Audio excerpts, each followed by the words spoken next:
There's a town called Don't You Worry, on the banks of River Smile, where they cheer up and be happy, blossom sweetly all the while.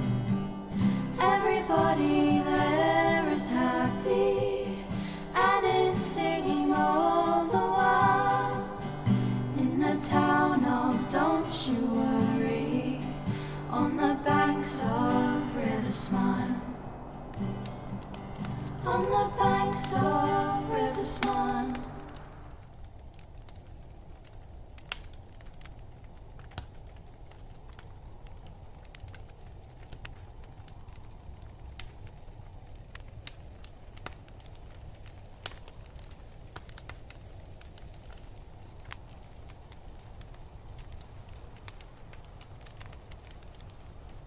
Hi, welcome to the cabin.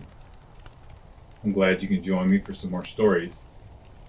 Today we're going to start off with Across the Fields.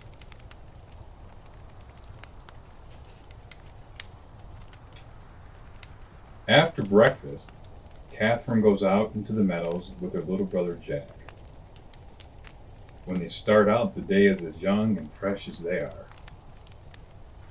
The sky is not exactly blue, it's rather a gray, but a gray that is softer than all the blues in the world.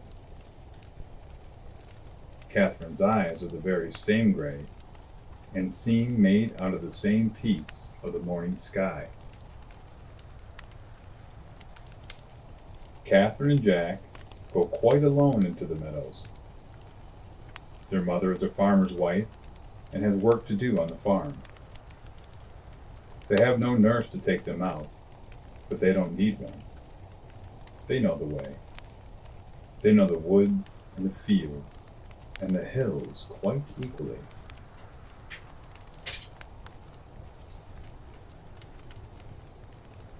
The meadows Catherine and Jack go through are full of flowers, and Catherine picks a bouquet of the prettiest blossoms. Catherine loves the flowers because they are beautiful. Little Jack is a different sort altogether. He is a regular boy, though he keeps a good hold on his sister's apron with one hand for fear of falling. He lays his switch about him with the other hand, with all the strength of a sturdy boy. His father's head workman doesn't crack his whip any louder over his horses' heads when he leads them back from the river. Little Jack is not going to spend his time in soft sleep and dreams. He doesn't care anything about wild flowers. For his make-believes, he thinks of hard work. He makes believe about carts stuck in the muddy roads and big sturdy horses tugging at their collars as he shouts at them. Catherine and Jack climb up above the fields on the slope of the hill where they can see all the fires in the village. It is a place which makes you realize how great the world is. "Let's sit down here," says Catherine. She seats herself and, spreading her hands, scatters her flowery harvest around her. Her little body has been perfumed with all of them, and in a moment the butterflies are circling around her.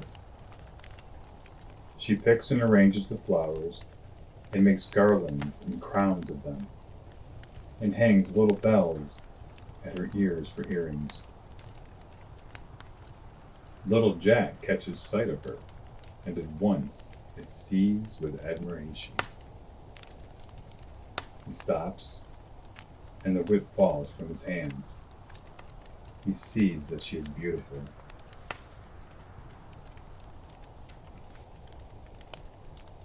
"I'll make you a crown," cries Catherine, "and you will look like a king." She puts the crown of flowers on little Jack's head, and he turns red with joy. She puts her arms around him, lifts him off the ground, and stands him, all covered with flowers, on a great stone nearby. She admires him because he is beautiful, and it is she that has made him so. Little Jack imagines himself as a king, and the idea gives him a deep respect for himself.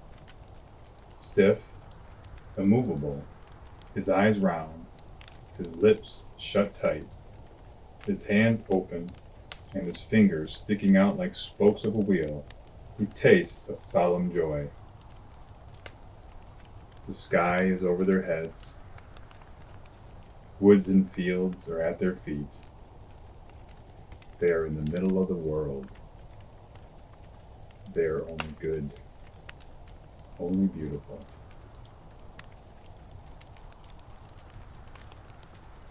This reminds me when I was young, and my mother would tell us to go outside and play. She wanted us out of the house, probably so she can get her cleaning done and maybe get a little peace of mind at the same time.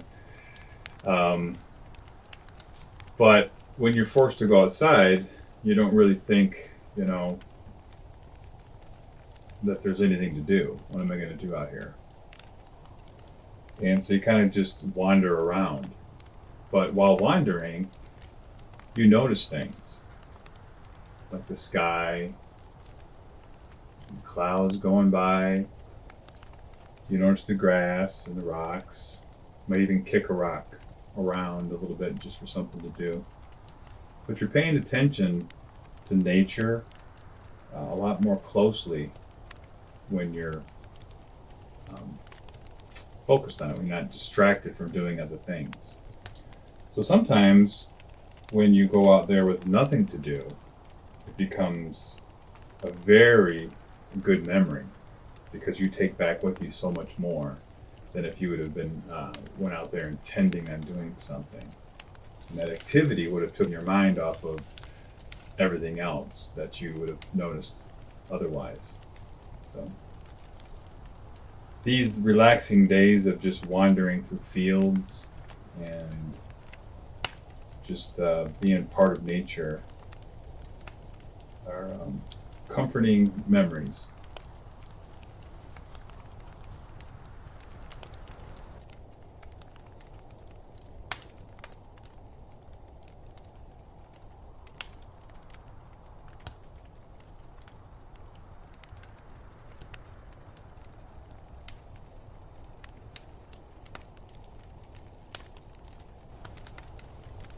The Hare and the Tortoise. A hare once said boastfully that he could run faster than any other little forest creature. I have never been beaten and never shall be, said he. I dare anyone to race with me. The tortoise answered quietly, I will race with you. You? Laughed the hare. Ha ha! A turtle run a race with a hare? You slowpoke, I could dance around you every inch of the way and still reach the goal ahead of you. Keep such big talk as that until you have won the race, the tortoise answered. Well, all the little forest folk came to see the fun. Friend Turtle, whose legs are so short they can hardly crawl, will run a race with a hare? Woodchuck chuckled. Why, the hare's hind legs are so long that he could go at one leap as far as Friend Turtle can go in 50 slow creeping steps. Then all the little forest folks laughed, but the tortoise still stuck to it that he would run the race. So the hare of the tortoise went up and put her toes to the starting line. Make ready, cried the raccoon. 1, 2, 3, go! And they were off. The hare darted almost out of sight, leaping enormous leaps. But when he had gone halfway, what did he do but stop? He would show the old slowpoke what he thought of his racing. He lay down and went to sleep, So certain was he of reaching the goal ahead of the tortoise. He slept and he slept and he slept, but the tortoise plodded on. He plodded on and plodded on. At last the hare woke up. Good gracious! What did he see? The tortoise had gone all around the course mapped out for the race. He was back near the winning post. The hare gave a great big leap. He ran as fast as he could to make up for the lost time, but he could not catch up with the tortoise. The tortoise crawled over the goal, a full length ahead of the hare. 3 cheers for friend Turtle, shouted the forest people. But the tortoise said to the hare, he who keeps steady at his work always comes out ahead.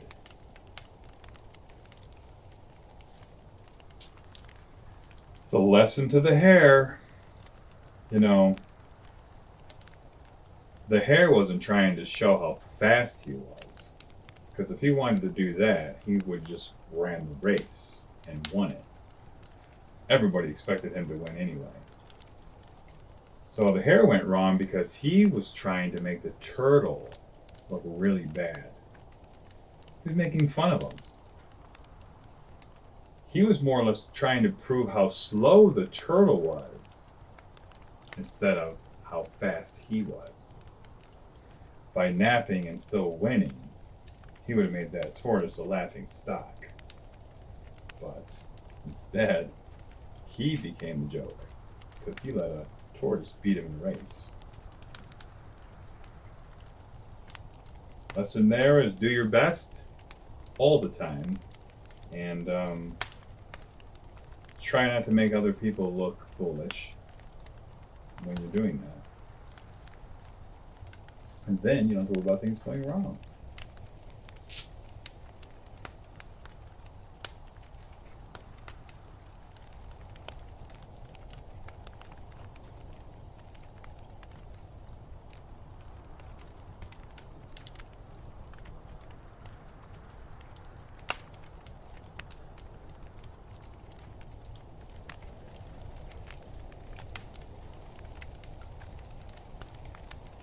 This is called The Laughing Song. It's a poem by William Blake. When the meadows laugh with lively green, and the grasshopper laughs in the merry scene, when Mary and Susan and Emily with their sweet round mouths sing, ha ha he.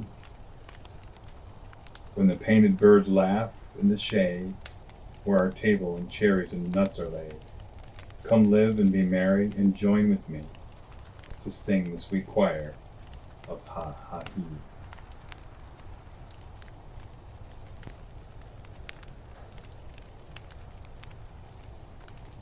Just a story about a picnic and having a good time. Families together, mom and dad are together there. Girls just playing in the fields. Sun's out, birds chirping.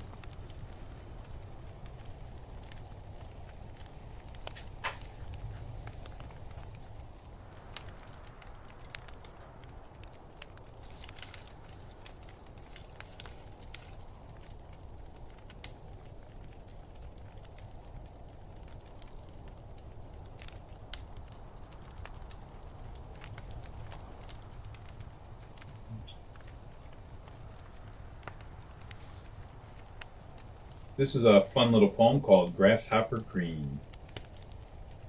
Grasshopper Green is a comical chap. He lives on the best of fares. Bright little trousers, jacket, and cap. These are his summer wear. Out in the meadow he loves to go, playing away in the sun. It's hippity, skippity, high and low. Summer's the time for fun. Grasshopper Green has a dozen wee boys, and soon, as their legs grow strong, each of them joins in his frolicsome joys, singing his merry song. Under the hedge in a happy row, soon as the day has begun, it's hoppity, skippity, high and low, summer's the time for fun. Grasshopper Green has a quaint little house. It's under the hedge so gay. Grandmother Spider, as still as a mouse, watches him over the way. Gladly he's calling the children, I know, out in this beautiful sun. It's hoppity, skippity, high and low. Summer's the time for fun. Nothing spells summer like Grasshopper does.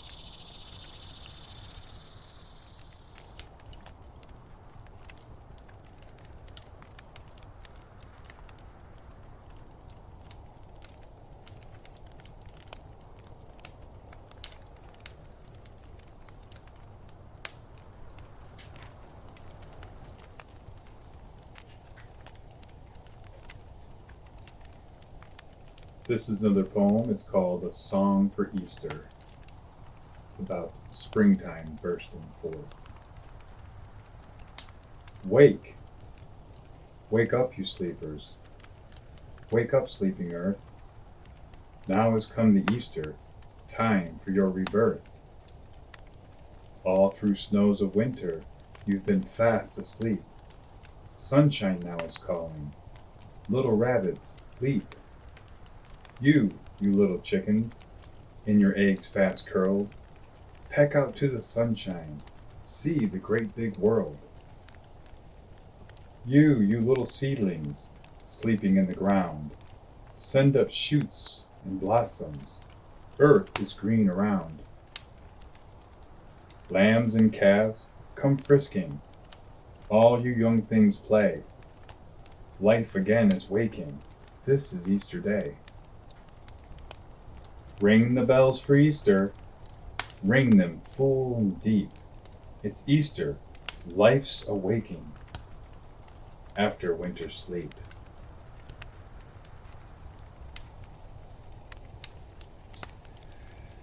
Springtime is such a nice time. I love springtime. I just feel like I can come alive again.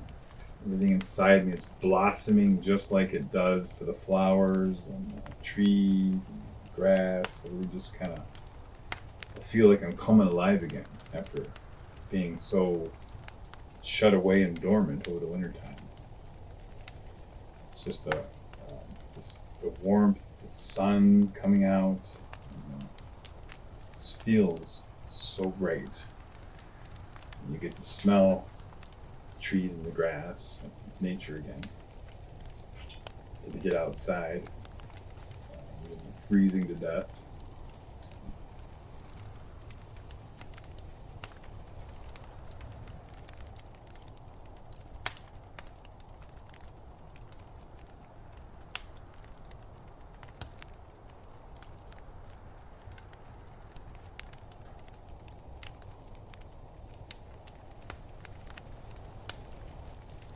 The City Mouse and the Country Mouse. Adapted from Eastside. Once upon a time, there was one little mouse who lived in the country, and there was another little mouse who lived in the city. The country mouse was very poor. He lived in a hole in the ground and had to work very hard. But the city mouse was very rich, and he lived in the pantry of a great big house.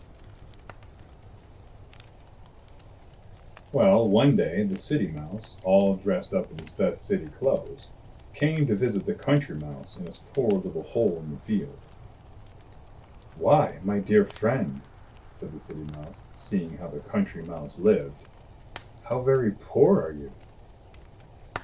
"Yes, I suppose I'm poor," said the little country mouse.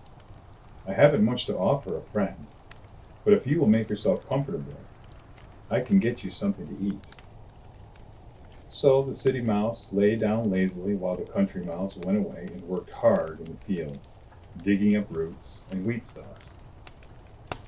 By and by he came home, very tired from his work, but happy and proud of the dinner he was bringing home to his friend. "Is that all you have to eat?" The city mouse turned up his nose. All this hard work in the fields and nothing to show for your labor but a few poor roots and weed stalks. You should see how I live in the city. All the finest foods to be had, and for no work at all. The cook in the house bakes the cake, and when she is out of the way, I sneak out and help myself. Thus, she does all the work, and I have all the fun. Come up to town and see. And now the country mouse is very sorry for himself. I do work hard, he said, and I get little in return. It must be fine not to work. I'll go up to town with you. So the two mice walked back to the town till they came to the grandest home the country mouse had ever seen. They scampered into the pantry. This is like real living, said the city mouse very proudly. Look at those goodies on the shelf. We'll make a meal off that chocolate cake. They were creeping up to the cake, when bang! The kitchen door opened, and there appeared the face of the cook. Scat! And the mice in panic ran off to a hole. We'll have another chance in a moment, the city mouse managed to squeak. But when they crept out again, the cook dashed in at once and chased them with a broom. Have a little patience, my friend. We'll get what we want in a moment, the city mouse said, breathing hard. So they waited a long, long time, till they thought the cook had forgotten them. And then they came out again, very, very hungry now, after their long walk to town. But just as they started to nibble, the cook pushed open the door and shoved in the most dreaded foe, Dame Pussycat herself. Mice in here, she cried. Catch them for me, Pussy. Off scampered the mice in a jiffy. And as they crouched in the hole, hungry and terrified, Dame Pussy came and sat down, watching beside their hole and ready to spring in a moment, if they should so much as even show the tips of their nose. And the country mouse said to the city mouse, Your life of ease, my friend, is not so fine as it sounds. For though you do not have to work, neither are you certain of eating. I'd far rather work and know that I shall also eat. And off he ran back home by ways out of the reach of the cat. That happens a lot. People tell you they've got a better situation, or, they make it sound really, really good. And I was always taught by my father that if it sounds too good to be true, then it is too good to be true. And I'm sure he's not the only one that says that, because most people know that you don't get something for nothing. So there's usually something up their sleeve when everything sounds too great. And nobody ever wants to tell you about the bad parts that are in their situation, because everybody wants to be better than everybody else. So they want to talk about the good stuff that they have in their life. So he's right. He may be able to work hard, but he knows when he's done working, he's got food. And good chance he's not going to die by getting that food by working for that food. The lazy mouse has to take a chance on getting eaten.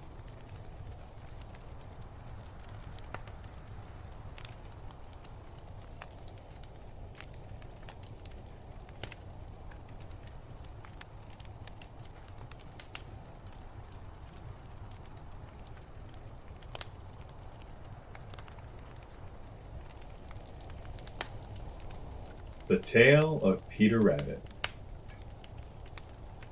Once upon a time, there were 4 little rabbits, and their names were Flopsy, Mopsy, Cottontail, Peter. They lived with their mother in a sandbank underneath the root of a very big fir tree. "Now, my dears," said Mrs. Rabbit one morning, "you may go into the fields or down the lane, but don't go into Mr. McGregor's garden. Now run along and don't get into mischief. I'm going out." Then old Mrs. Rabbit took a basket and her umbrella and went through the wood to the baker's. She bought a loaf of brown bread and 5 currant buns.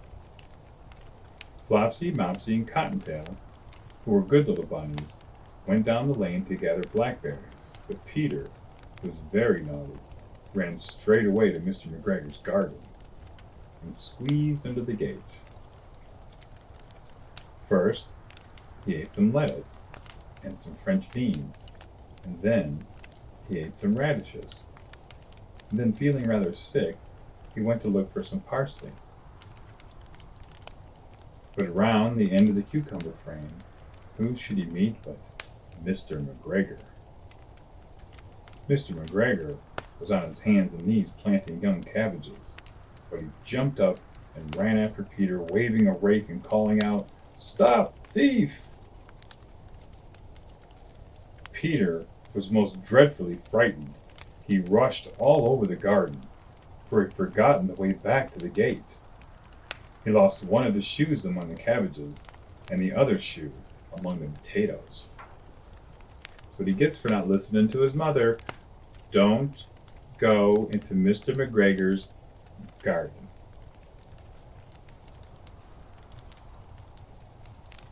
Mothers tell you things for a reason. And usually they know things that you don't know yet. So it's a good idea just to listen to them. I found that out myself many times. After losing him, he ran on 4 legs and went faster, so that I think he might have gotten away altogether if he had not unfortunately run into a gooseberry net and got caught by the large button on his jacket. It was a blue jacket with brass buttons. It was quite new. Peter gave himself up for lost and shed big tears, but his sobs were overheard by some friendly sparrows, who flew to him in great excitement and implored him to exert himself. Mr. McGregor came up with a sieve, which he had intended to pop along the top of Peter's head, but Peter wriggled out just in time, leaving his jacket behind. He rushed into the tool shed and jumped into a can. It would have been a beautiful thing to hide in if it had not had so much water in it. Mr. McGregor was quite sure that Peter was somewhere in the tool shed, perhaps hidden under the flower pot. He began to turn them over carefully, looking under each. Presently, Peter sneezed. "Ka-choo!" Mr. McGregor was after him in no time and tried to put his foot upon Peter, who jumped out of the window, upsetting 3 plants. The window was too small for Mr. McGregor, and he was tired of running after Peter. He went back to his work. Peter sat down to rest.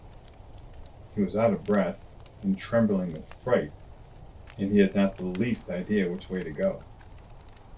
After a time, he began to wander about, going lippity-lippity, and not very fast, and looking all around. He found a door in the wall, but it was locked, and there was no room for a fat little rabbit to squeeze underneath. An old mouse was running in and out over the stone doorstep, carrying peas and beans to her family in the wood. Peter asked her the way to the gate, but she had such a large pea in her mouth that she could not answer. She only shook her head at him. Peter began to cry. Then he turned to find his way straight across the garden, but became more and more puzzled. Presently he came to the pond where Mr. McGregor filled his water cans. A white cat was staring at some goldfish. She sat very, very still, but now and then the tip of her tail twitched as if it were alive. Peter thought it best to go away without speaking to her. He had heard about cats from his cousin, little Benjamin Bunny. He went back toward the tool shed, but suddenly, quite close to him, he heard a noise of a hoe. Scritch, scratch, scratch, scratch. Peter scuttled under the bushes. But presently, as nothing happened, he came out and climbed up upon the wheelbarrow and peered over. The first thing he saw was Mr. McGregor hoeing onions. His back was turned toward him, and behind him was the gate. Peter got down very quietly off the wheelbarrow and started running as fast as he could along the straight walk behind some black currant bushes. Mr. McGregor caught sight of him at the corner, but Peter did not care. He slipped underneath the gate and was safe at last in the woods outside the garden. Mr. McGregor hung up the little jacket and the shoes for a scarecrow to frighten the blackbirds. Peter never stopped running or looked behind him till he got home in the big fir tree. He was so tired he flopped down upon the nice soft sand on the floor of the rabbit hole and shut his eyes. His mother was busy cooking. She wondered what he had done with his clothes. It was the second little jacket and pair of shoes that Peter had lost in a fortnight. I am sorry to say that Peter was not very well during that evening. His mother put him to bed and made some chamomile tea, and she gave a dose of it to Peter. 1 tablespoon to be taken at bedtime. But Flopsy, Mopsy, and Cottontail had bread and milk and blackberries for supper.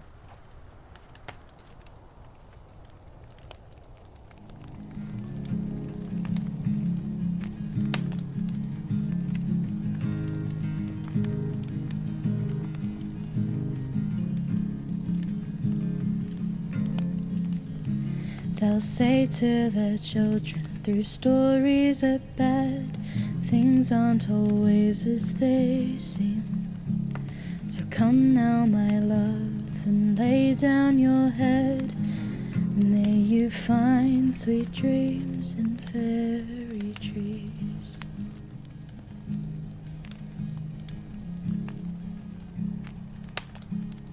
Sweet dreams in fairy trees.